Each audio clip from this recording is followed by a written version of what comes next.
샬롬, 안녕하세요. 예, 우리 예시바 샬롬 성도님들과 또 이 영상을 보시는 많은 분들에게 주님의 샬롬을 전합니다.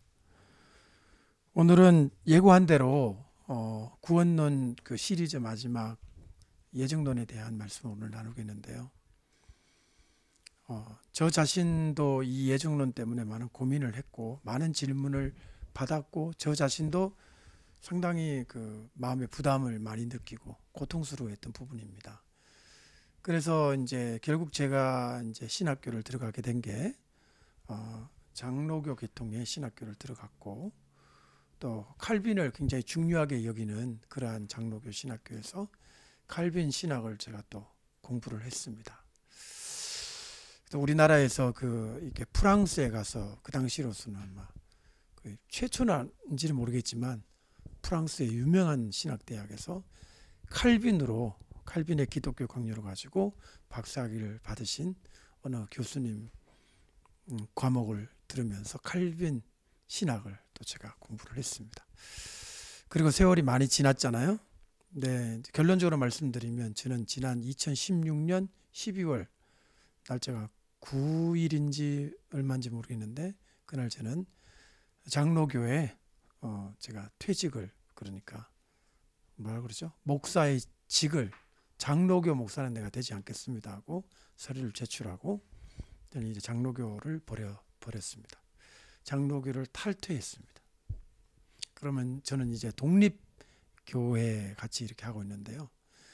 아직까지 제가 무슨 어떤 침례교, 감리교, 순복음 이런 데 가입하지 않고 오로지 그냥 독립군으로 제가 있습니다. 제가 지금 여러분에게 책을 몇 권 보여드릴 텐데요. 지난번처럼 그 루터 책을 보여드린 것처럼 저도 좀 보여드리겠습니다. 여러분, 지금 제가 가지고 있는 이 책은요, 제가 신학교 시절에 구입한 책입니다. 쓴 기독교 강요라는 책을 번역한 번역서가 한국에 나와 있습니다. 하지만 이 책은 그 당시에 이렇게 상중하로 3권이 되어서 굉장히 정평이 있는 번역입니다. 이 번역하신 분들의 이름을 보더라도 그 당시에 한국 교계를 이끌어가는 중진 신학자들이 번역을 했습니다. 그래서 이 책에 지금 제가 가지고 있는 게 중권이거든요. 이 상중하 중에 중권 3권이 있는데 그 중권을 제가 가지고 왔습니다. 여기 보게 되면 왜 이걸 보느냐면 여기에 바로 칼빈이 쓴 영원한, 그러니까 작정, 예정에 대한 얘기가 이 중권 안에 있기 때문입니다. 이것은 어디에서 번역한 거냐면 바로 여기서 번역한 겁니다. 이것은 바로 기독교 고전 라이브러리라고 하는, 지난번에 루터 거기에 이제 시리즈 중에 하나인데 그 책은 빨간 책이었잖아요. 이거는 왜 이렇게 파란 책으로 돼 있냐면 이거 두 가지가 워낙 중요하다고 해서 한국에서 이거를 따로 떼어서 이렇게 말하자면 이렇게 복사를 해가지고 사람들이 공급을 한 겁니다. 제가 이제 복사판을 지금 산 거죠. 복사판도 너무 멋있게 나와가지고 꼭 진짜 같이 이렇게 보입니다. 이 책에서 번역을 한 겁니다. 이 책은 다시 여기서 번역한 건데요. 이거 이제 아까 보여진 그거는 영어인데 이거는 라틴어입니다. 요한니스 칼비니 오페라. 오페라라는 뜻은 뭐냐면 전집이란 뜻이야. 저작 전집. 어떤 사람의 책을 사후에 전부 다 모아서 출판을 하는 걸 오페라라고 해요. 음악 오페라하고는 다른 뜻이죠. 그 칼빈의 오페라 중에 한 권입니다. 이렇게 두꺼운 책이 2권 있습니다. 제가 이 책들을 제가 이렇게 보여드리는데 사실은 영어까지는 제가 잘 읽어요. 한글도 물론 잘 읽고, 이 라틴어는 제가 공부를 많이 했지만 아직도 떠듬떠듬 읽습니다. 사전을 참고해가면서 읽습니다. 하지만 이게 뭐가 뭔지는 압니다. 이 단어가 무슨 뜻인지는. 제가 충격을 받은 것은 뭐냐면 지금 이 시간 이 영상을 보는 사람 중에는 목사님도 계시리라 믿습니다. 제가 충격을 받은 것은 딱 하나 때문입니다. 제가 충격받은 얘기를 제가 그대로 읽어드리겠습니다. 한번 여러분도 제 말을 듣지 마시고 한국말로 번역된 칼빈의 글을 한번 들어보시기를 바랍니다.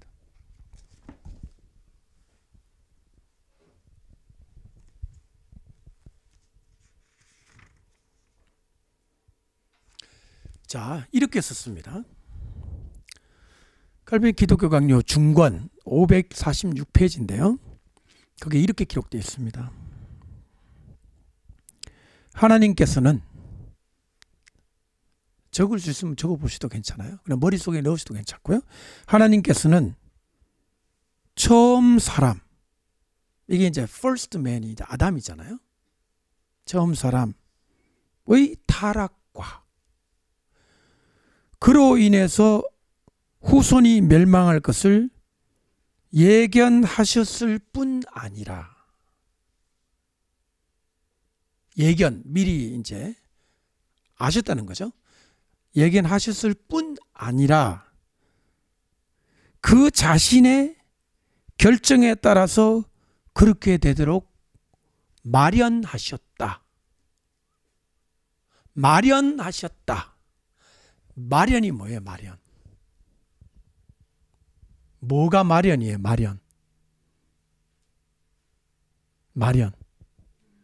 마련이라는 단어는요, 우리나라 말로는 준비하는 거예요. 미리서. 여비를 마련한다. 누가 유학을 가는데 학비를 마련한다. 왜냐하면 어떤 시간이 필요하고 노력이 필요한 경우에 시간적인 간격을 두고 뭔가를 준비할 때 그걸 우리는 뭐 옛날 말하면 노자를 마련한다, 학비를 마련한다 이러잖아요. 뭔가 심각한 준비. 하나님이 마련하셨대요. 뭘 마련했냐? 아담의 타락과 그 후손의 멸망을 공들여서 마련하셨다는 거예요.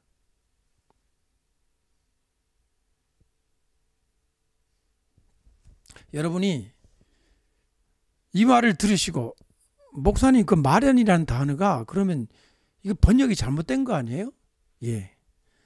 제가 이 마련이라는 단어를 영어로 보게 되면 그 뜻이 영어로 뭐가 되어 있냐면, 미리 작정했다는 뜻의 ordain이라는 단어를 쓰고 있어요. ordain은 order라고 하는 질서라는 단어와 연결이 되어 있는 단어. ordain이라는 단어의 뜻은 목사님을 목사님 되도록 안수해 주는 것을 ordain이라고 그래요. 그러니까 무슨 얘기냐? 영어 번역으로만 보면 아담의 타락을 하나님이 왜 이런 일이 생겼지? 가 아니었다는 거예요. 그리고 나 그럴 줄 알았어, 이것도 아니었다는 거예요. 하나님이 의도를 가지고 그렇게 만드셨다는 거예요. 저는 동의할 수 없었어요, 이 문제에 대해서.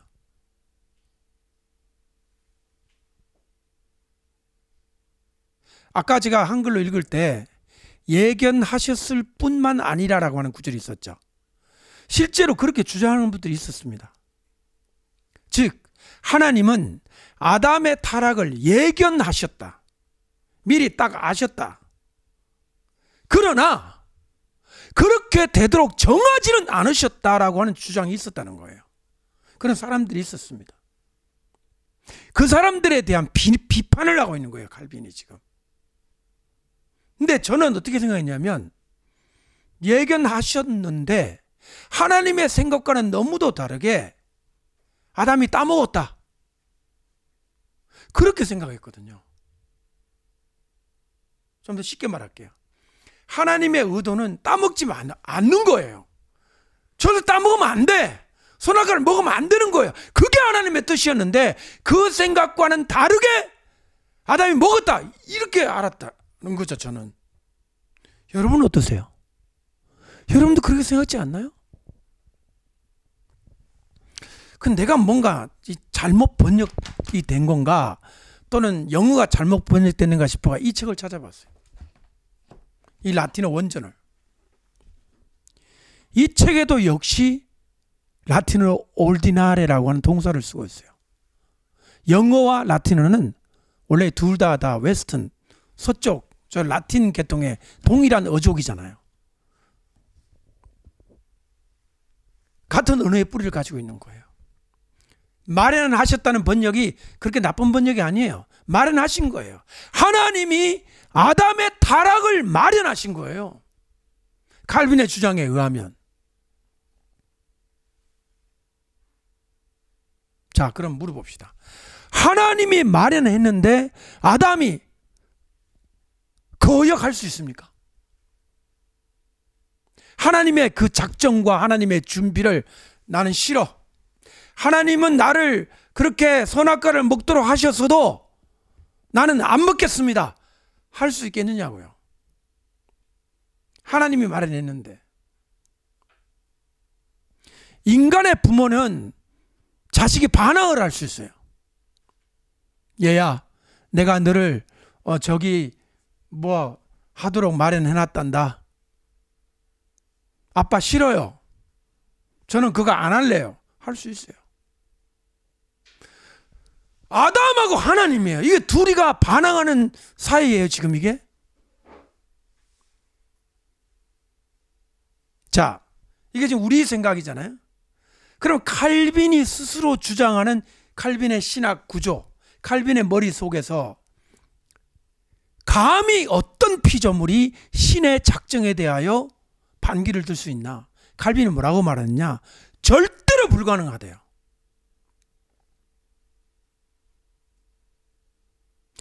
불가능한, 반항이 불가능한 어떤 일을 그 아담에게 선악과를 따먹도록 하나님이 의지를 가지고 작정을 했다는 말 앞에 저는 내가 뭔가 잘못 봤나?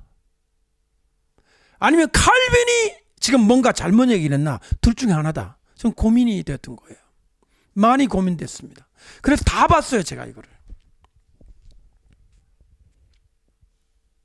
조금 과격하게 얘기하자면 칼빈의 그 주장은 문제가 아주 많이 있습니다. 문제 있죠. 하나님이 아담을 불러놓고 아담아, 동산 중앙에 내가 나무 실과를 만들어 놨는데 내가 사실은 네가 먹기를 바란다. 그랬습니까? 아니면 먹지 말라고 그랬어요? 창세기에 분명히 먹지 말라. 너 먹으면 죽는다. 그렇게 했잖아요. 거기다가 정령 죽으리라까지 했잖아요. 정령 죽으리라고 말하시는 하나님 마음 깊은 속에는 사실은 너 먹어야 돼. 내가 말은 먹지 말라고 하지만 내 마음 깊은 속에는 네가 먹어야 된다고 이랬다는 거죠. 칼빈은 전 세계 장로교, 개혁교회에 예수님 다음으로 유명한 사람이에요. 저는 그가 성경을 떠났다고 생각합니다. 뭐를 떠났다고요? 성경에는 그렇게 안 돼 있어요. 성경에는 먹지 말라고 돼 있어요. 그렇지 않습니까? 뭐 히브리어 원전에 보면은 뭐 먹으라고 돼 있다고 상상할 수 있어요? 먹지 말라고 돼 있어요. 히브리어도 먹지 말라. 한국말로도 먹지 말라. 영어로도 먹지 말라. 저 피지 말도 먹지 말라예요. 아프리카 스와힐리어도 먹지 말라예요. 먹지 말라고 하셨어요. 하나님이. 저는 칼빈보다 먹지 말라고 하신 성경이 더 위에 있다고 생각합니다.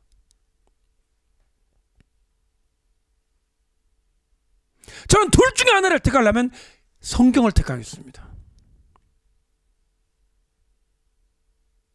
칼빈이 오류를 저질렀습니다. 그러면 약간의 질문이 생길 겁니다. 여러분도 저도. 아니, 칼빈이 바보가 아닌 다음에야 그런 성경 구절이 분명히 있는 것을 알고도 왜 그럼 이런 황당무계한 주장을 했을까라는 질문이 들죠. 예, 그것을 지금부터 얘기하겠습니다. 성경에 분명히 먹지 말라고 초등학생도 알 수 있는 내용인데 왜 칼빈이, 그 위대한 학자가, 아니 하나님이 아담 보고 선악과를 먹을 걸 작정했다고, 이런 해괴망측하고 말도 안 되고, 그야말로 태권도 이단이에요. 이단! 이런 주장을 할 수 있느냐 이 말이죠. 그에게는 제가 볼 때 두 가지의 이유가 있었습니다. 이렇게 주장한 두 가지 이유. 첫 번째는, 자 보세요. 칼빈이 살고 있는 시대가 지금으로부터 한 500년 전이잖아요. 그죠? 500년 전이에요. 약 500년 전이에요. 1530년대, 그때가 칼빈이 한창 글 쓰던 시절이니까 지금 2018년이니까 한 500년 지나 할 수 있잖아요. 그때 칼빈을 둘러싼 신학자들의 논쟁이 있었습니다. 논쟁, 서로 말다툼을 했죠. 그 논쟁의 한가운데 칼빈이 있었어요. 그 논쟁이 뭐냐면 이것이었습니다.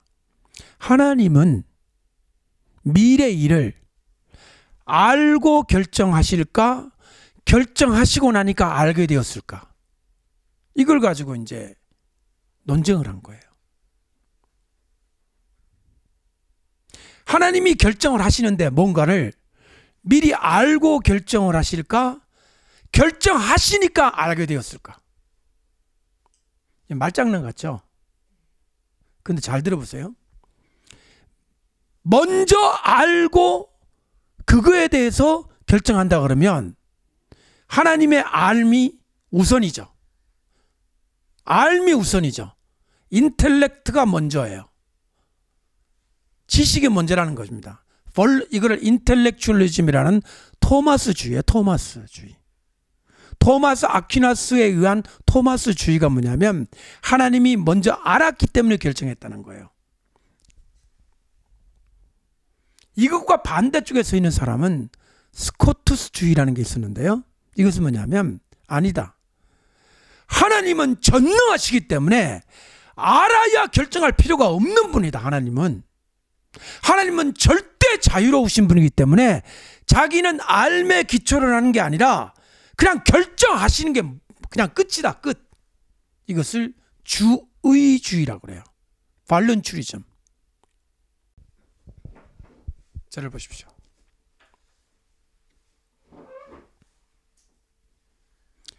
하나님에게 의지가 우선이라는 스코투스주의에 섰던 겁니다. 칼빈이.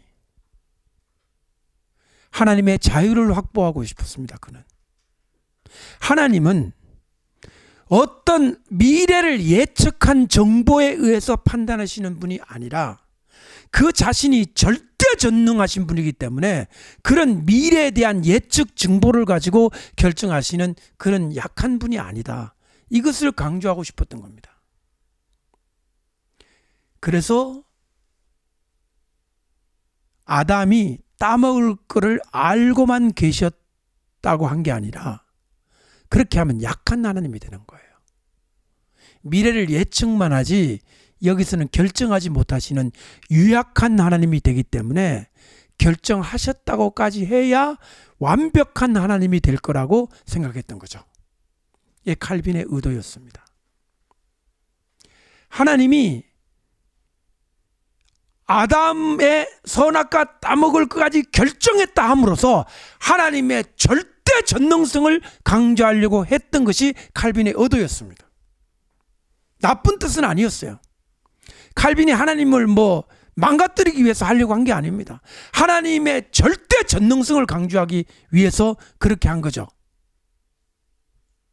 그리고 여기에 성경적 근거가 되는 구절들이 조금씩 발견되었습니다. 하나님이 바로를 강팍해 하셨다는 구절이 있잖아요.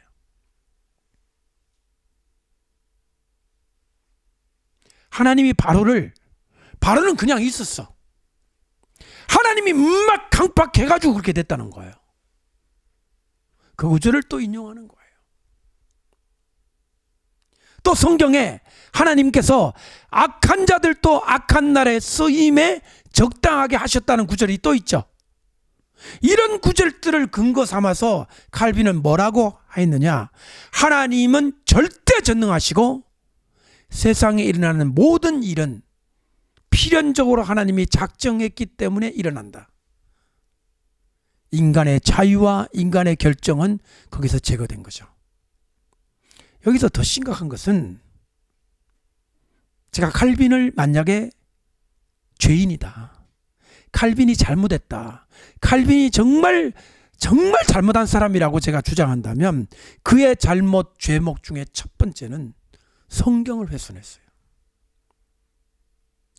분명히 따먹지 말라고 하신 하나님의 그 말씀, 아담에게 한 따먹지 말라는 그 말씀을 칼빈은 자격도 없이 무자격자가 성경을 훼손했던 거예요.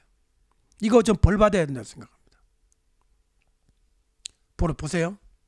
하나님께서 아담에게 따먹지 말라고 할 때 왜 따먹지 말라고 했을까요?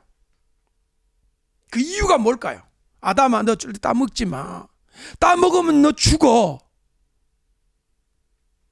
최소한 죽기를 바라지 않는 하나님의 마음 아니에요? 이거를 사랑이라고 해가지고 뭐 잘못된 거 있어요? 사랑 아니에요? 따먹지 말라. 너 따먹으면 큰일 나. 거기에 드러난 하나님의 따뜻한 마음과 사랑과 아담을 걱정하는 마음이 칼빈은 완전히 도외시시켜버리고 묵살을 해버린 거죠. 이거 죄 지은 거예요. 나는 다른 죄보다도 뭐 셀베투스를 화형시키는데 동참했다든가, 칼빈이 많은 사람을 또 그 종교 재판을 해가지고 사람을 죽인 그런 일들을, 거기에 가담한 일들을, 그거보다 더 큰 죄는 뭐냐? 성경 회방죄예요. 성령이 아니라 무슨 성경. 성경의 저작권은 누구에게 있어요? 하나님께 있습니다. 칼빈이 쓴 게 아니에요. 왜? 하나님이 쓰신 성경 말씀에 훼손을 가하느냐 말이죠. 그 첫 번째 이유가 의지와 지식이라고 그랬잖아요. 두 번째는 뭐냐면, 이것은 제가 이렇게 하나님이 모든 걸 작정했다라고 함으로써 파생되는 효과에 대한 겁니다. 효과. 어떤 효과가 있느냐? 저를 한번 보세요. 우리 대한민국이요, 신사참배를 끝까지 반대한 목사님들이 딱 두 진영에서 나왔어요. 하나는 장로교 목사님들, 주기철 손양구 같은 장로교 목사님들이 나왔고요. 하나는 성결교에서 나왔어요. 이게 참 의미가 있는 거예요. 자, 성결교가 왜 그랬는지는 조금 나중에 얘기를 하고, 장로교가 그럼 왜 그랬을까? 여러분, 장로교는 어떤 칼빈의 사상을 믿고 있냐면, 하늘과 땅의 모든 것은 하나님의 작정으로 이루어진다고 하는 그 신앙을 가진 거예요. 자, 이게 어떨 때 빛을 발하느냐? 사실 제가 이거를 깊이 묵상하면서 마음이 많이 아팠습니다. 여러분, 어려워 본 적 있으세요? 많이 힘들어 본 적 있으시겠죠? 너무너무 힘든 상황, 너무너무 어려운 상황. 자, 어느 정도 힘든지 말씀드릴게요. 그 힘든 거를 생각해 보니까 나 때문이야.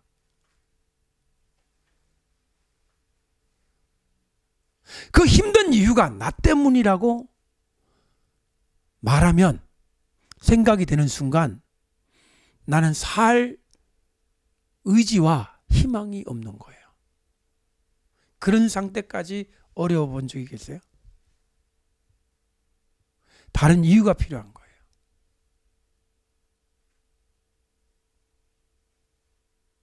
나의 고통에 대한 다른 이유가 있어야만 내가 살 수가 있어요. 안 그러면 나는 미쳐버려요. 그 정도로 어려운 상황. 이거죠. 너무 어려워. 미칠 것 같아. 나는 지금이라도 약을 먹고 죽고 싶어. 원인이 뭐지? 그 원인을 내 때문이라고 하면 내가 너무 비참해. 다른 이유가 필요한 거예요. 근데 칼빈은 멋진 이유를 제공해 주는 거예요. 하나님의 작정이라는 거예요. 굉장히 영광스러운 이유입니다.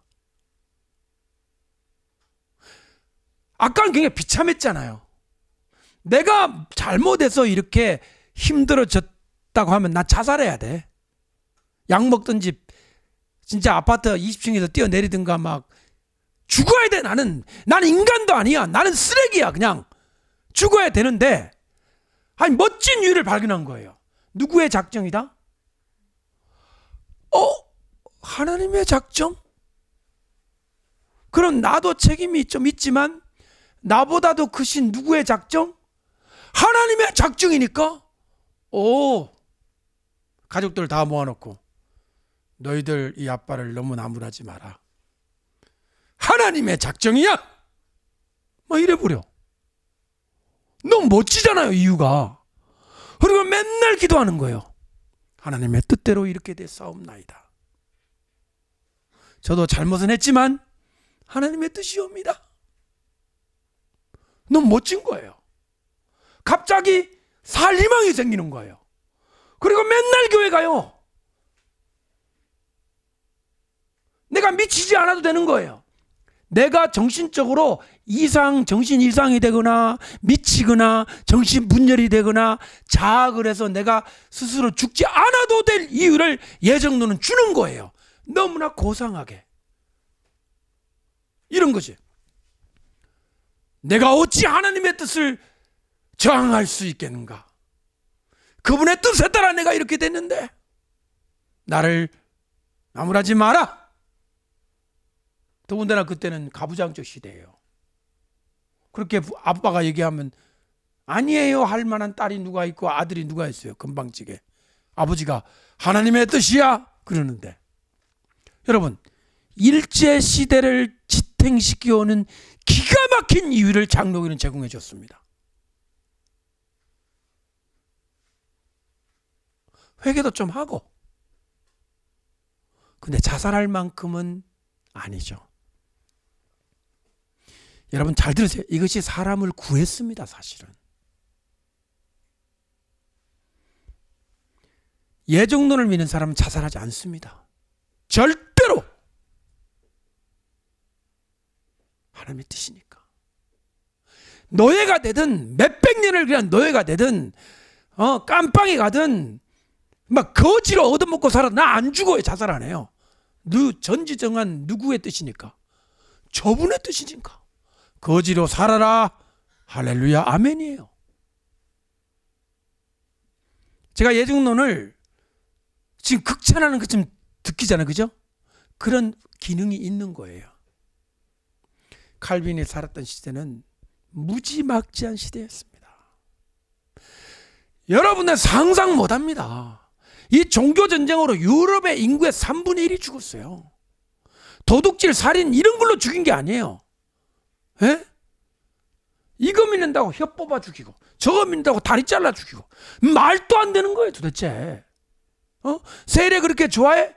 그럼 물속에 꽁꽁 못 가가지고 영원히 세례 시켜버려 그냥. 세례 침례교인들을 그렇게 죽였어요. 손 묶고 발 묶고 라인 강에 그냥 빠뜨려서 죽였어요. 세례 영원히 세례해라 그러고. 세례 그거 믿었다고? 그럼 여러분 죽는 사람들이 다 순교자라서 아멘하고 죽었을까요? 이를 부득부득 갈며 죽었을까요? 그걸 보는 그 죽는 자식들의 아버지 어머니 속에 여러분 고통이라고 그렇게 말하지 마세요. 미쳐버리는 거예요. 이게 돌아버리는 거예요. 이게 뭐야? 이게 지금 하나님이 있는 거야? 여러분 사람이 요즘 정신병원에 가서 보세요. 그 사람들이 못 견딘 거예요. 두뇌가 견디지를 못하는 거예요.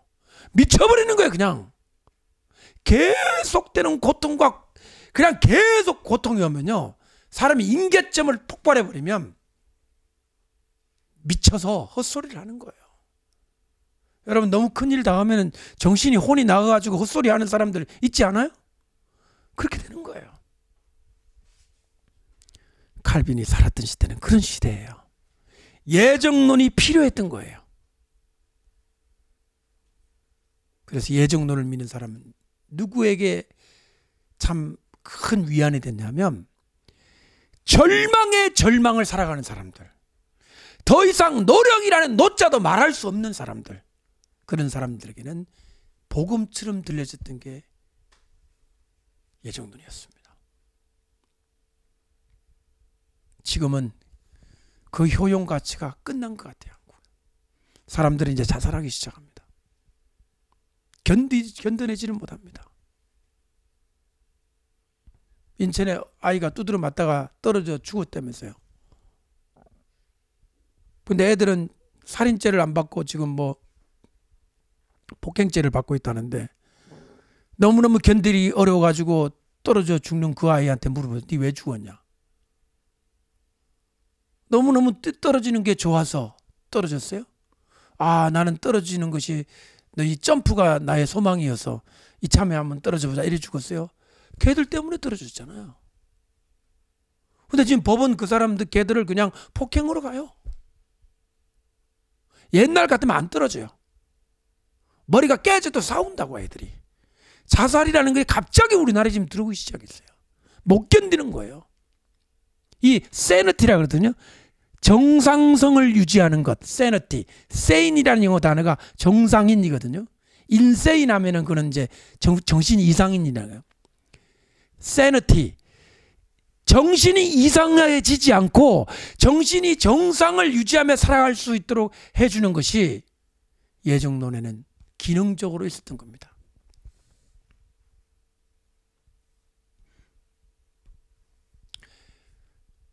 칼빈은 그래서 무시무시한 교리를 우리에게 가르쳐 준 거예요. 그가 쓴 글을, 이 책에 뭐라고 되어 있는지 아세요? 두렵다 그랬어요. 왜 두렵냐? 하나님이 이렇게 작정하신 걸 보니까 두렵대요. 두려울 수밖에 없죠. 여기에 사랑의 하나님이 어디 있습니까? 자, 더 나아갑니다. 그러면 아담에게 왜 그렇게 죄를 짓게 했을까? 칼빈의 답이 뭔지 아세요? 하나님의 영광이 더 커지기 때문이다.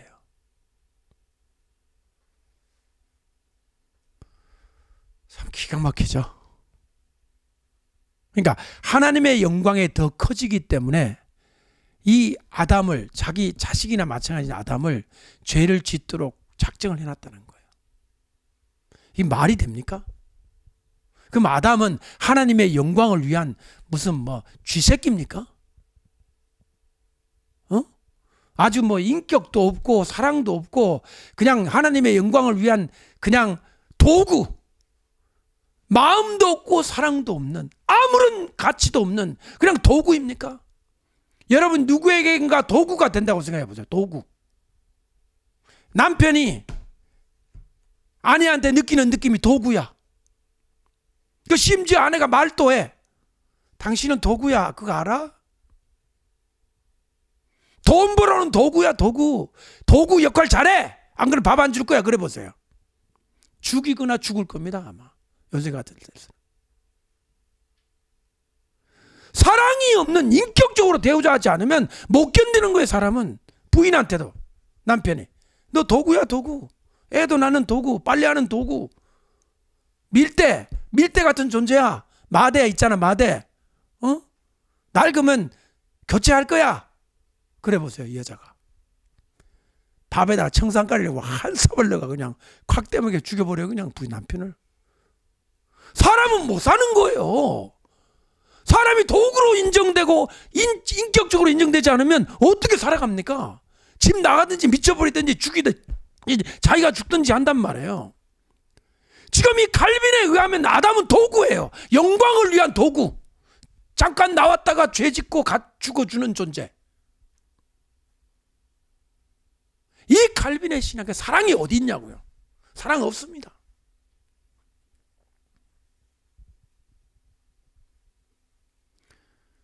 그래서 저는 칼빈을 떠난 것을 후회하지 않습니다. 어떤 사람이 칼빈은 지옥 가 있다고 하는 거, 저는 굉장히 가능성이 높다고 생각합니다. 이런 사람이 성경은 학자가 맞아요. 성경을 추석을 했어요. 그런데 하나님에 대한 이런 생각들은 너무도 불경스럽고 제가 볼 때 가증스럽게 짝이 없습니다. 너무 무서워요. 세르베테스라고 하는 자기의 그 신학적인 적이 있었어요. 죽을 때 뭐라고 했는지 아세요? 죽일 때 그가 한 말이 얘를 죽여야 다음에 얘 같은 애가 안 나타난대요. 미안한 마음도 없고 부끄러움도 없고 두려움도 없어요. 너무 당연하다는 거예요. 칼빈은 사랑이 없어요. 생긴 것부터 삐죽하게 생겨가지고 사랑이 없게 생겼어요. 난 싫어요.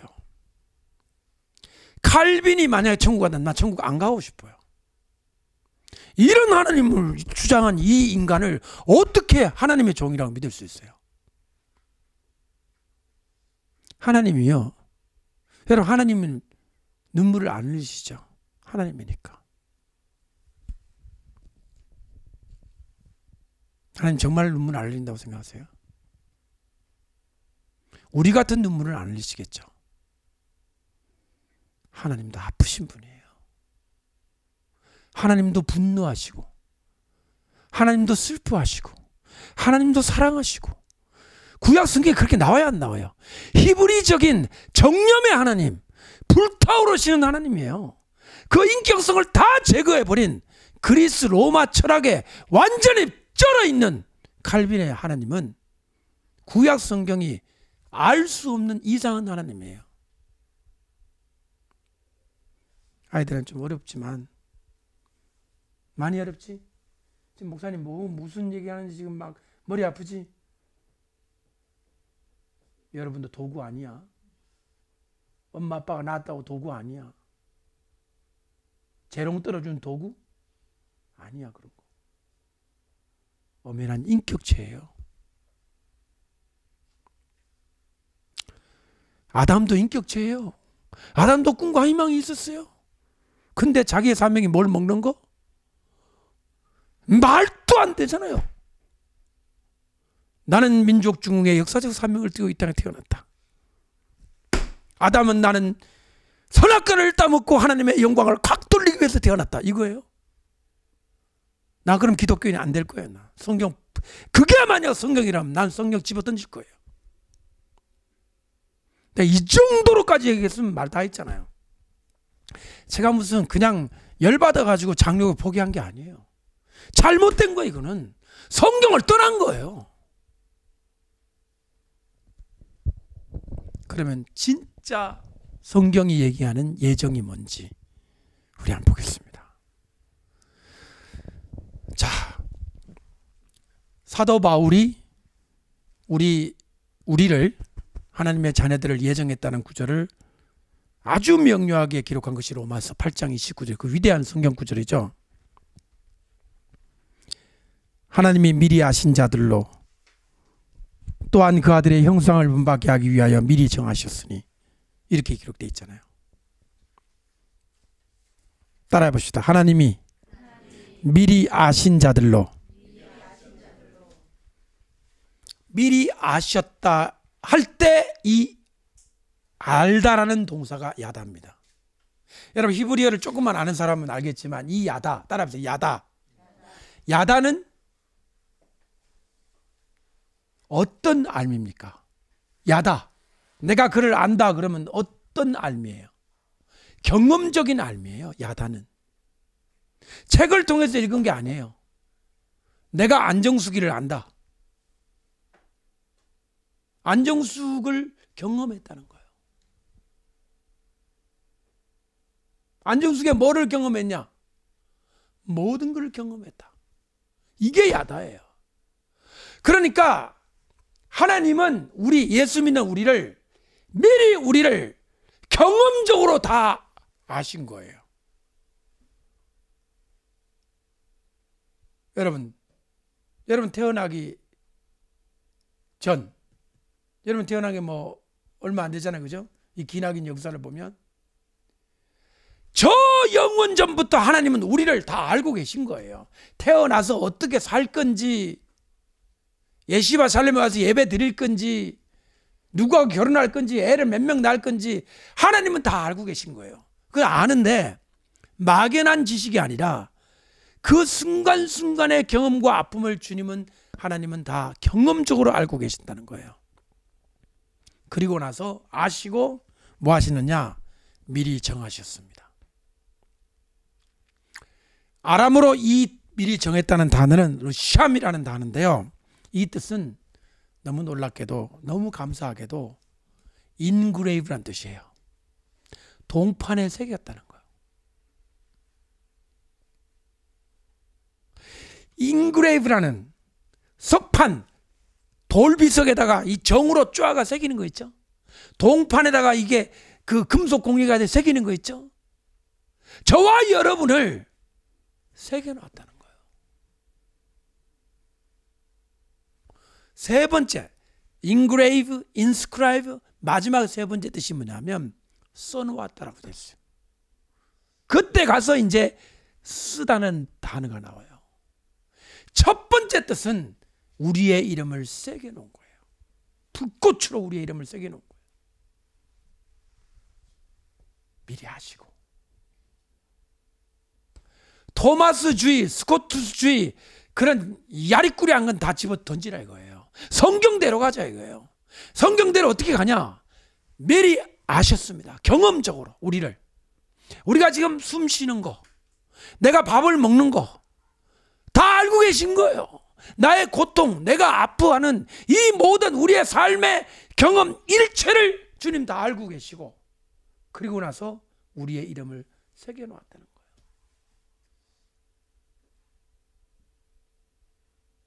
분명히 순서가 뭐냐면 아신 게 먼저예요. 성경은 그렇게 얘기하고 있습니다. 미리 아셨다. 그리고 이름을 새겨놓았다. 그리고 나서 뭐 하시냐? 우리를 부르셨다.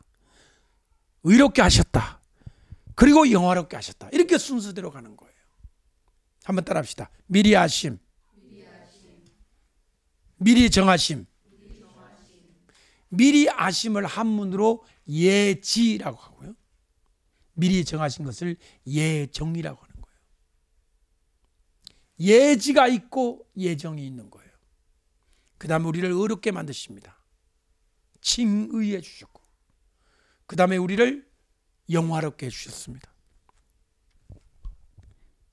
다시 한번 따라 합시다. 예지, 예정, 그 다음에 부르심, 그 다음에 의롭게 하심, 영화롭게 하심.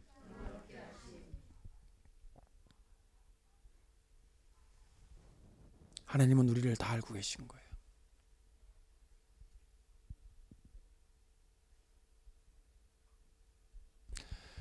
만약 엄마 뱃속에 있다가 햇빛을 보지도 못하고 유산된 아이는 어떻게 될까? 그 아이는 지옥에 갔을까 천국에 갔을까 그런 얘기들 많이 해요. 그 아이가 10개월이 돼가지고 세상의 빛을 못 봤지만 저는 생명으로 생각합니다. 하나님은 그 아이를 엄마 뱃속에 있다가 유산이 됐지만 그 아이를 10개월 동안 엄마 뱃속에서 양수 속에서 놀고 있을 때 어머니와 연결된 그 튜브를 가지고 이렇게 영양분을 섭취하면서 점점 자라나면서 내가 태어나기를 기다린 그 아이의 인생까지도 주님은 알고 계셨다고 생각해요.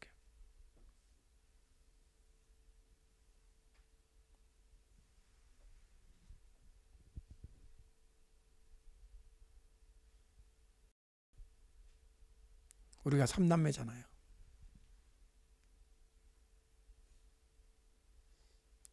둘째하고 우리 성희 사이에 많은 시간이 있어요.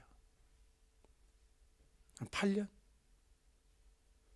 그 사이에 아이 하나 있었어요. 송이 언니가 되는지 송이 오빠가 되는지 모르지만 그때 우리 유학 생활을 했어요. 그냥 너무 힘든 생활을 하는 제 아내가 유산이 됐어요. 너무 가난한 저희들이 그 수술비를 아직도 못 내고 있습니다. 20년 동안. 그럼 저희들 받으려고도 안 하고 한국 의사한테 했는데 떼먹으면 꼴이 됐죠. 이번에 가면은 찾아가 보고 어떻게 해야 되는데 무섭습니다. 너무 오래돼가지고. 때로는 생각해요. 그 아이는 태어났으면 어떻게 됐을까? 근데 우리나라에 빛을 보지 못하고 죽는 아이들이 얼마나 많은지 아세요? 우리나라에. 미국에 얼마나 많은지 아세요?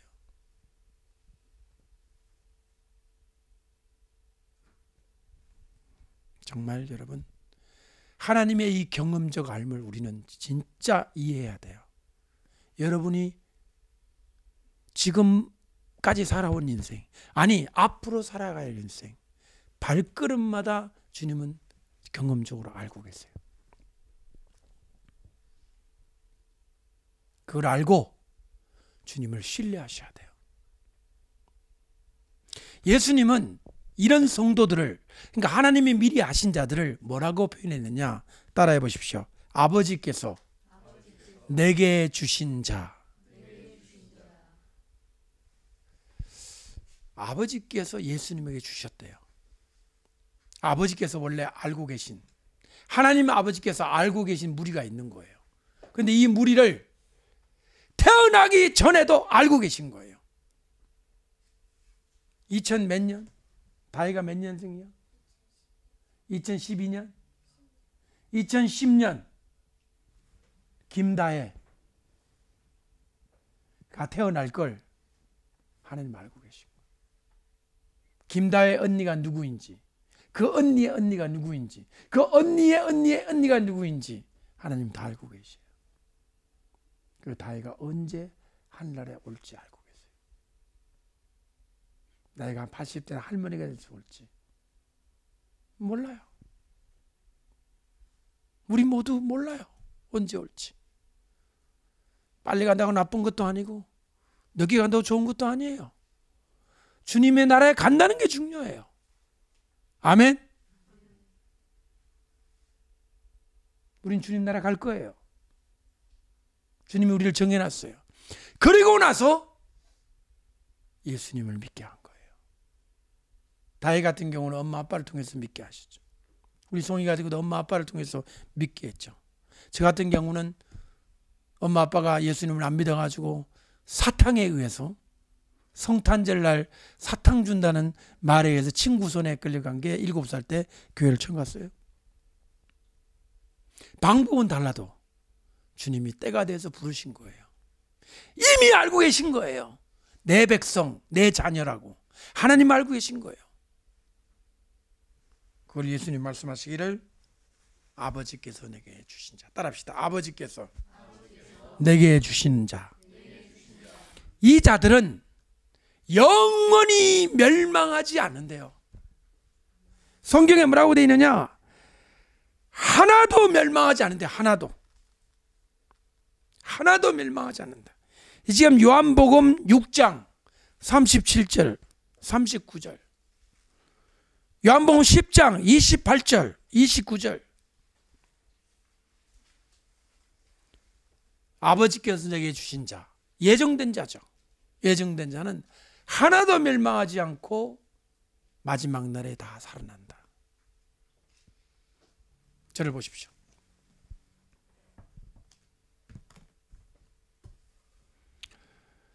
이거는 굉장한 위안이라고 생각합니다. 감사해요. 왜 위안이고 감사냐? 내가 마지막 끝날까지 믿음을 지킬지 안 지킬지 나는 몰라요. 내가 변질될 수도 있어요. 내가 변할 수도 있어요. 그런데 나보다 크신 하나님께서 나의 인생의 결국을 아시고 정하셔서 부르셨기 때문에 그분의 부르시면 후회가 없다는 걸 알아요.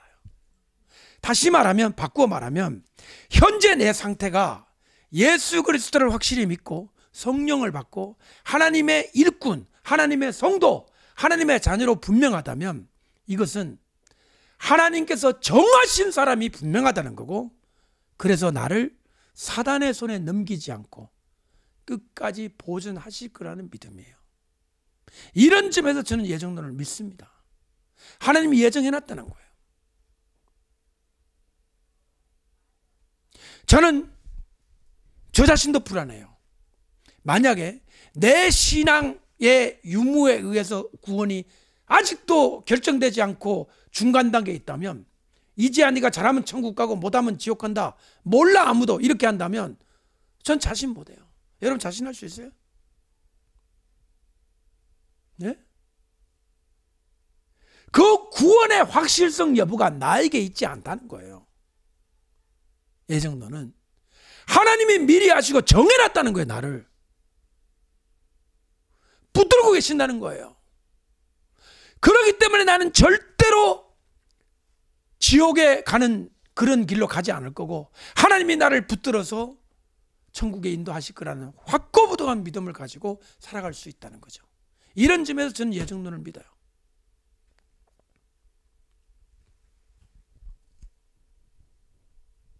제가 요한계시록 설교할 때 그랬잖아요. 한 번씩 예를 들었잖아요. 하나님이 예정한 성도예요. 근데 믿음이 약해졌어요.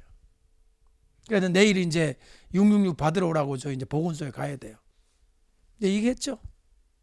그 스토리 기억나? 제가 한 얘기, 제가 한 예화를 기억하십니까? 어떤 일이 벌어질 거라고 상상할 수 있는지. 믿음이 너무너무 약해져가지고 내일 아침 오전 9시에 뭐 받으러 가야 돼? 666 받으러 가기로 예약을 잡아놨어요. 믿음이 약해져가지고. 근데 어떤 일이 벌어질 수 있다고 그랬죠? 갑자기 8시 30분에 설사가 나기 시작한다고 그랬죠.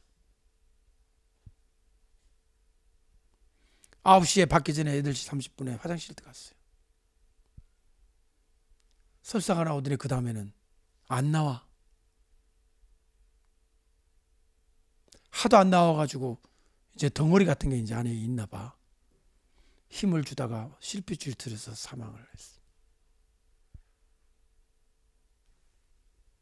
사망.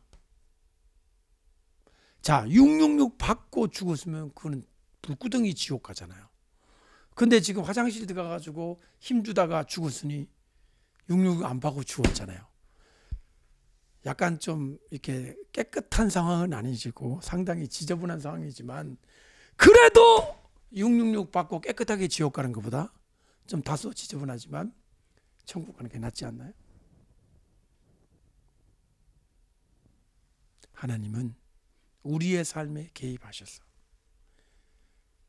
그렇게 하십니다. 하실 수 있는 분이세요. 능히 하실 수 있는 분이세요. 성경을, 구약을 읽어보세요. 그 믿음의 사람들이 걸어오는 발걸음마다 하나님이 개입을 하시든가요, 안 하시든가요? 누가 롯의 손을 잡아 끌고 갔어요? 누가? 롯이 열심으로 달려갔다라 되어 있어요? 천사가 끌고 갔다라 되어 있어요?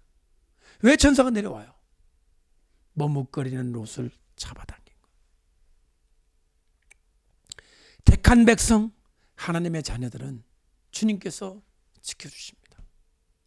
그러니까 저는 뭐를 믿느냐? 하나님이 예정한 걸 믿어요.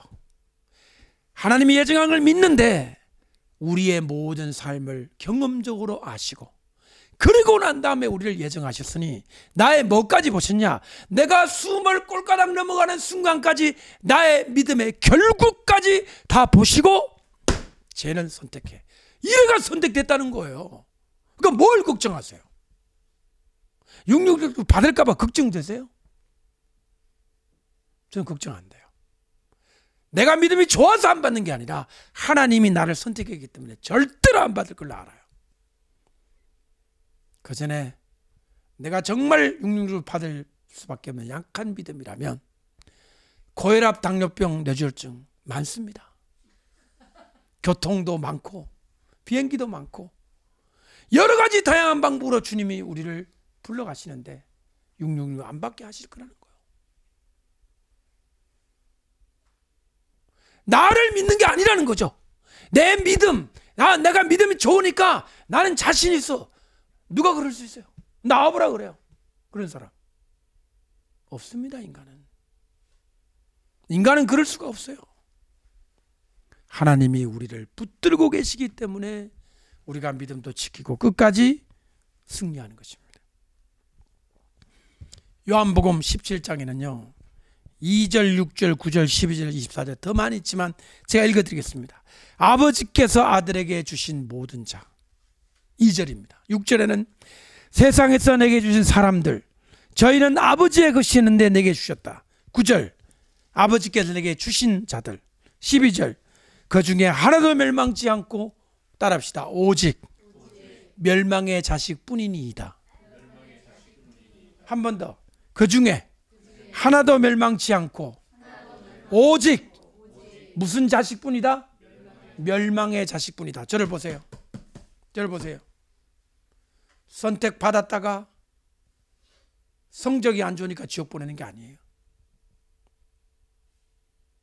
처음부터 선택받지 못한 거예요.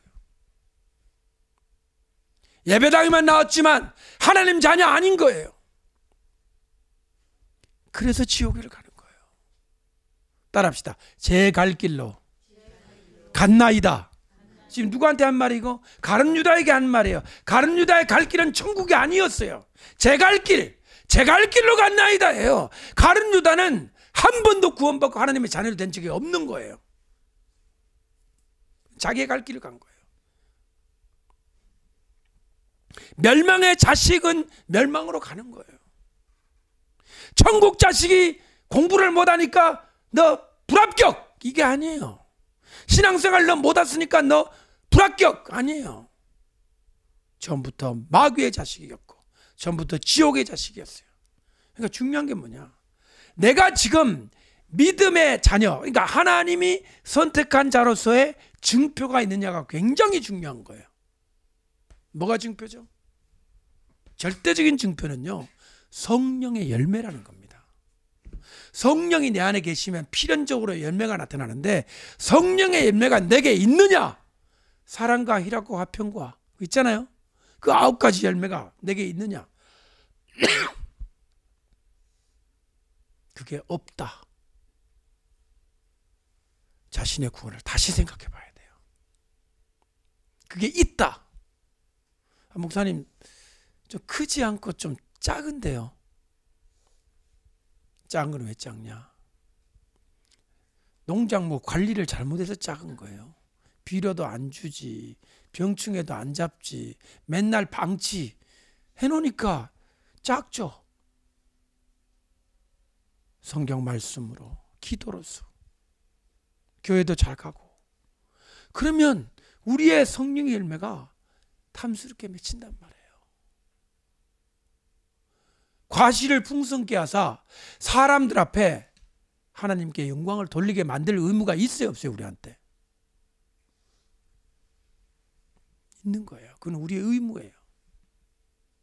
우리가 열매를 많이 풍성케 맺어서 사람들로 하여금, 야, 너희들 보니까 진짜 하나님 계신 건 맞다. 야, 당신 보니까 정말 하나님이 확실히 살아계신다. 이런 것이 영광을 돌리도록 너희들이 살아야 된다는 거예요. 그게 성령의 열매 9가지. 첫 번째가 사랑이 있느냐예요. 사랑이. 두 번째, 기쁨이 있느냐. 항상 슬퍼하라요, 항상 기뻐하라요. 기쁨이 있느냐.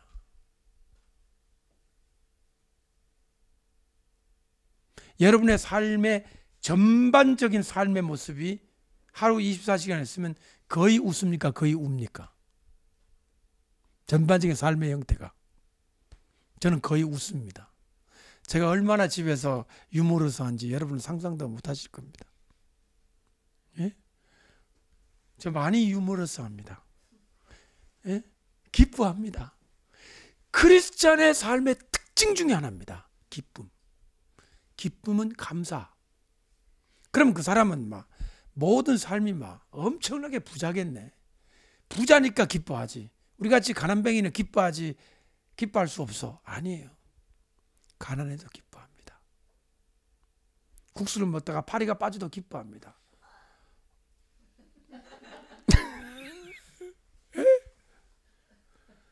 저는 그 파리 꼭 살려줍니다.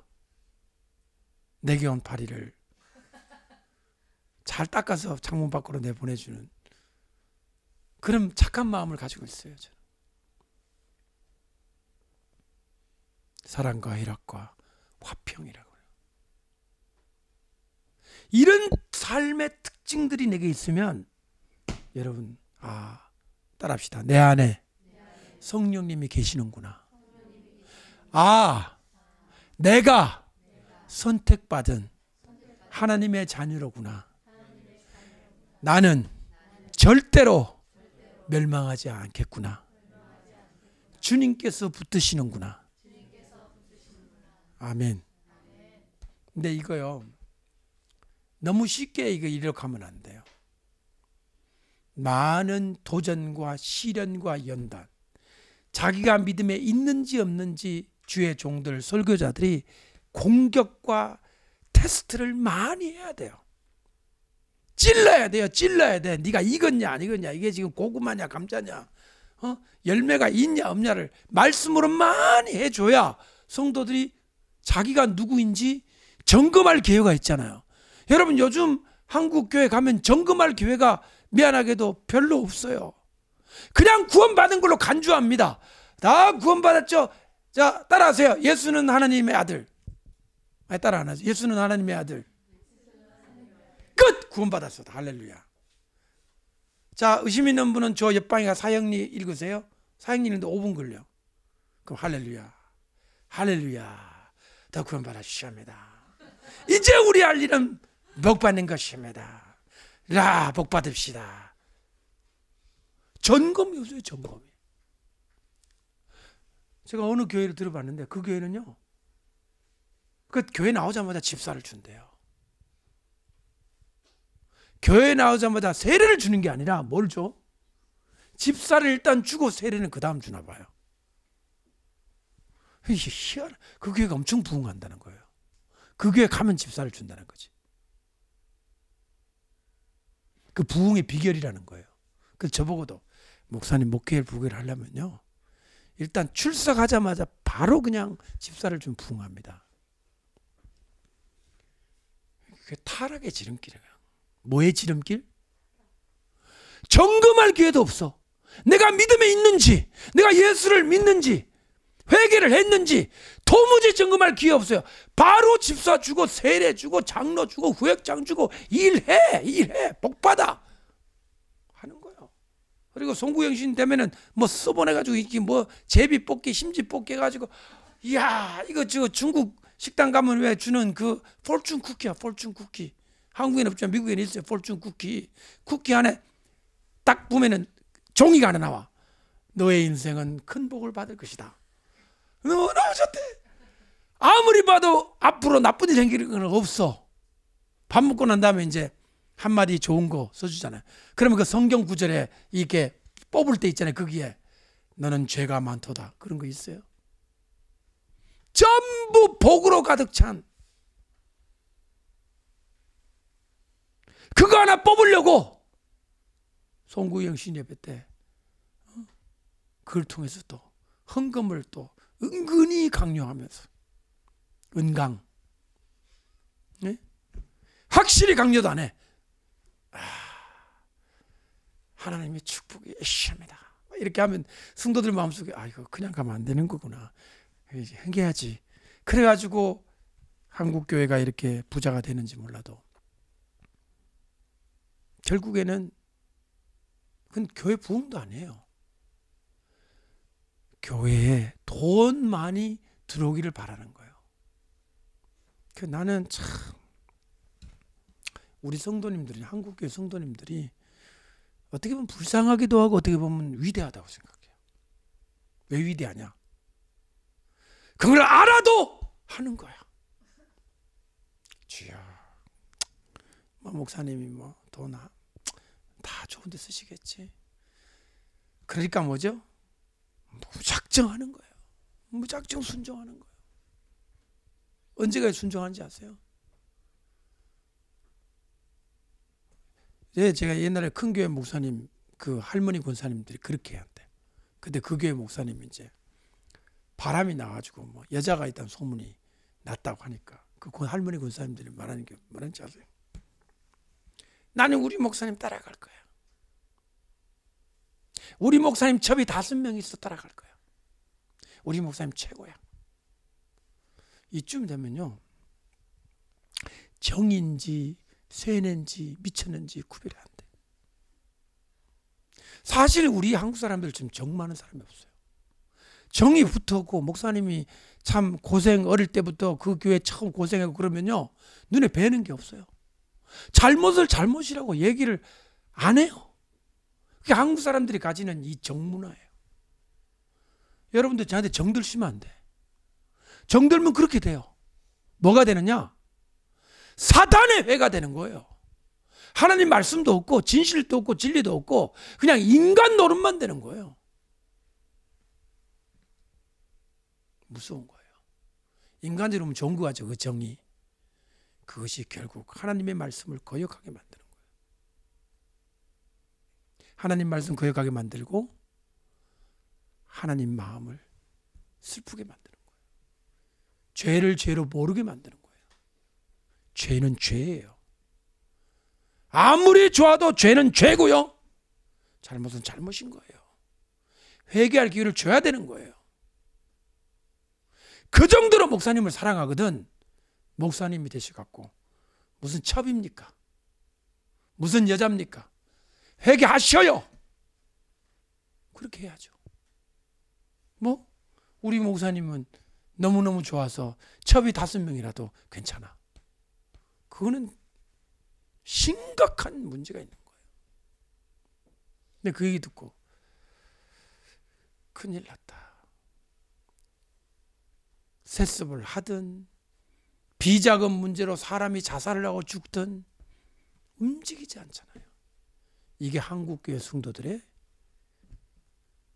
우둔한 점이기도 하지만 위대한 점입니다. 믿어주는 거예요. 끝까지. 그거를 남용하는 것이 한국교회 교육자들이에요. 남용, 직권 남용, 그 사랑과 그 믿어주는 신뢰를 여지없이 구두 뒷발로 짓밟는 거란 말이에요. 그것의 두려움을 알아야 돼요. 그 믿어주는 마음, 그 고마운 마음, 그 사랑하는 마음이 있다면 하면 안 되죠.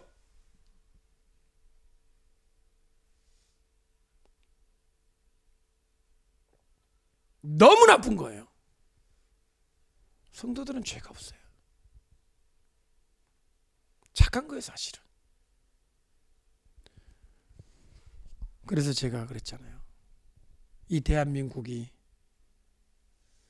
앞으로 어마어마한 환란과 시련의 불바다가 한국 강산에 벌어지게 된다 할지라도 그것의 죄는 목회자들의 죄일 것이라고. 제가 아는 성도님들은요, 모르겠어요. 그렇게 나쁜 성도님들을 못 만나서 그런지 모르겠지만 그냥 거의가 다 착하고 순하고 그래요. 특별히 그렇게 아주 그냥 교회를 무너뜨리기를 위한 사명감을 가지고 불탄 성도들 별로 없어요. 목사님을 그렇게 미워하는 성도들 없어요. 다 좋아해요. 그거를 남용하고 당연한 것처럼 생각하고 하는 진짜 못된 목회자들의 죄가 오늘 이렇게 이 모양까지 온 거죠. 저는 예정론을 믿습니다. 하나님이 미리 하시고 예정하셨다고 믿습니다. 저는 주님의 그 미리 하심과 그 예정 안에 제 신앙의 제 미래와 천국과 영혼을 맡깁니다. 제 믿음 저 못 믿어요. 제 믿음을 내가 못 믿는다니까요. 내가 언제 주님을 배반할지, 내가 어떤 노력을 하면 언제 내가 예수님을 안 믿다고 할지 내 자신도 몰라요. 나 큰 소리 칠 수 없다고 생각합니다. 하나님의 손에 나를 맡깁니다. 그분이 나를 붙들어 주셨기 때문에 나는 안전하다 이렇게 믿습니다. 내가 노를 잘 짓기 때문에 배가 안전한 게 아니라 주님께서 선장이 되시기 때문에 나는 갈 수 있다. 비바람 치겠지만 여러분 살면서 죄 안 지을 것 같아요? 죄 한번 팍 지으면 그냥 콱 칼먹고 죽어 자살해야 돼요. 그럼 지옥 가. 무릎 꿇고 용서를 구해야 돼요. 우리도 죄 지을 가능성이 있어요. 그때 어떻게 하실 거예요? 잊어보니 내가 버림받은 사람이구나. 나는 이제 지옥에 가야 되겠다. 대한예수교 장로회 지옥교회를 찾아가요. 그거 하면 다 지옥 갈 사람들 모여 앉아있어요. 여러분, 그렇게 멋지게 자살하고 죽는 게 아니에요. 비굴하고 비참한 모습이지만 주님 앞에 무릎을 꿇는 것이 크리스찬입니다. 꼭 기억하세요. 요새 애들이 멋진 거 너무 좋아해. 학교 옥상에 서 있잖아. 두 팔을 벌리고 새처럼 나르는 기분 아니? 가자. 혼자 가기 싫어. 나와 함께 갈래? 나와 함께 안 가려면 너 배신자야. 동반 자살. 여고생들. 죽음과 자살을 미워하잖아요. 깔끔하게 죽자 뭐 이런 거 미워하잖아요. 여러분, 크리스찬은 뭔지 아세요? 비굴스럽고 비참하고 쪽팔리는 게 크리스찬의 삶이에요. 하나님 앞에는 쪽팔려도 괜찮아요. 하나님 앞에서는 아무리 쪽팔려도 쪽팔림이 아니에요. 그 무릎과 눈물과 거기서부터 다시 일어나는 용기를 얻는 것이 우리 크리스찬입니다. 우리는 이 세상에 죄에 노출되어 있습니다. 밖에 나가 숨을 쉬면 죄가 들어오고요. 숨 뱉으면 죄가 나와요. 그런 속에 우리가 살고 있다고요. 보는 것이 죄고 듣는 것이 죄고 모든 것이 이 죄 안에 있어요. 가운데 거룩을 지키면서 산다는 게 어렵습니다. 더군다나 내 안에 약점이 있을 때, 성장기의 약점, 부모로부터 받은 아픔, 자라면서 받은 고통, 이런 것들이 약점이 호울이 되면 그쪽으로 죄가 들어오는 거예요. 견딜 수 없어요. 여러분, 그 공격 앞에서 여러분이 수없이 아픔과 고통을 느낄 때 이렇게 생각하십시오. 나는, 따라합시다. 나는 약해도 주님은 강하다. 나는 주님을 믿는다. 주님, 나를 붙잡아 주십시오. 그리고 또 기도하는 거예요.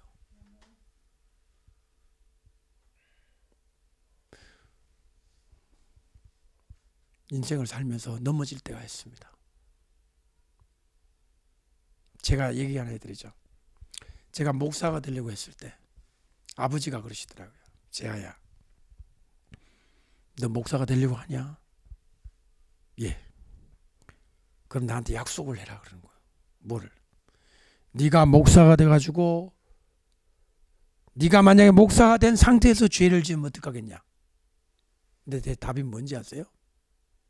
아버지, 저는 배를 확 째가 죽어버리겠습니다 그랬어요. 근데 아버지가 그래, 됐다. 그 정도 각오면 됐다. 근데 여러분, 정답이 아니었습니다. 배를 확 째가 죽는 게 아니고요. 목사도 쪽팔리지만 용서를 구하며 주님께 나아가는 거예요. 성도도 마찬가지예요. 여러분, 나를 바라보면 믿을 게 없어요. 나를 선택하신 주님의 손, 그분의 예정하심, 나를 경험적으로 하시고 내가 인생의 마지막에 어디에서 내가 내 인생을 아직할 건지, 어느 산에 올라가서 어떻게 마지막 꼴가닥 할 건지 주님 다 알고 계시는 거예요. 그걸 바라보시고 나를 선택하신 거예요. 내가 어느 병원 어디에서 죽을지, 어떤 병으로 죽을지 나 알고 계신 거예요. 그때까지 어떻게 믿음을 지켰는지 알고 계신 거예요. 여러분의 좋을 때만 기억하시는 게 아니에요. 여러분이 힘들고 어렵고 고통스럽고 괴롭고 더 이상 살고 싶지 않을 그 순간의 몸부림도 알고 계신 거예요. 그걸 아시고 쟤는 내가 선택을 하겠다. 그래서 선택을 받았단 말이에요. 우리가 하나님의 자녀로. 그럼 후회하심이 없는 거예요. 결론을 아시고 선택했잖아요. 결론을 아시고 어떻게 될지 모르고, 그래, 내 네 기회를 준다. 너 에스더야, 너 천국과 지옥 두 기회가 있는데 네 잘하면 천국, 못하면 지옥. 네 기회 줄게. 그 다음 네 책임. 이게 아니라는 거예요.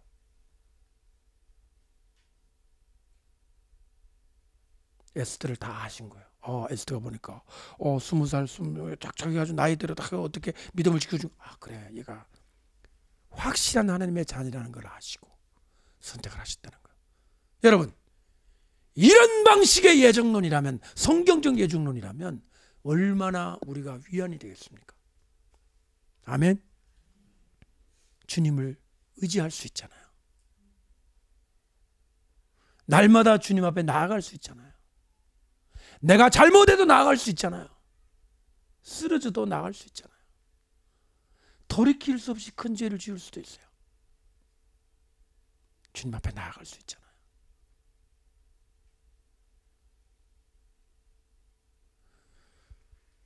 희망이 있는 겁니다.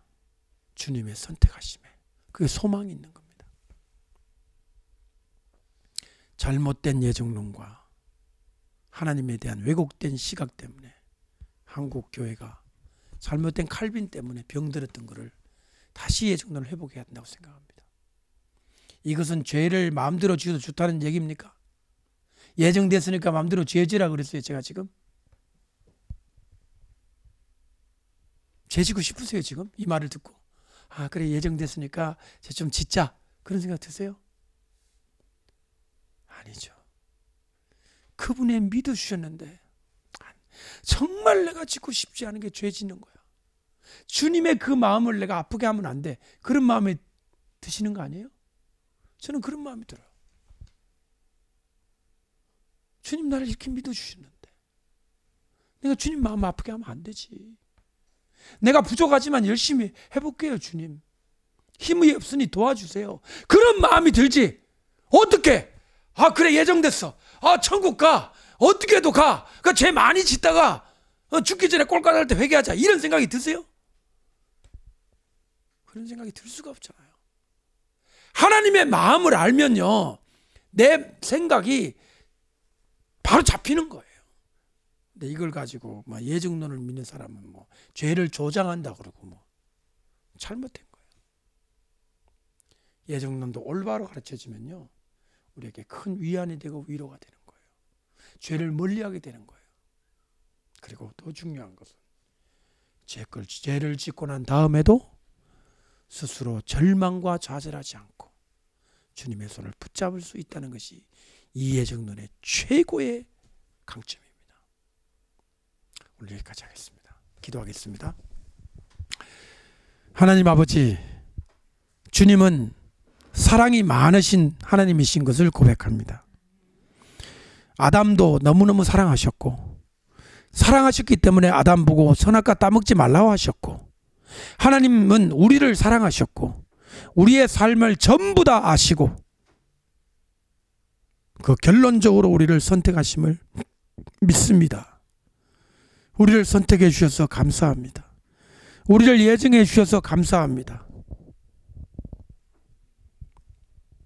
우리의 믿음의 길에 어떠한 어려움이 있더라도 낙심치 말게 도와주시고 우리가 혹시 죄를 짓고 잘못을 하고 범죄를 하고 하나님 얼굴을 배울 수 없고 교회에 나가는 게 부끄러운다는 생각이 들지라도 절대로 낙심하지 말고 주님의 품 안을 떠나지 않는 그러한 믿음을 저희들에게 주십시오. 주님 할 수만 있다면 우리가 정말 한 점 부끄럽는 삶을 살 수 있도록 도와주시되 혹시 우리의 삶에 너무 허물이 많고 죄가 많다 할지라도 주님이 우리를 불쌍히 여기시고 날마다 새롭게 하시고 거룩하게 하시고 성령의 불로 우리를 태워주시고 주님의 보혈로 우리를 씻어주시고 주님 나라에 갈 때 깨끗한 눈동자로 예수님 앞에 나아갈 수 있도록 도와주시옵소서.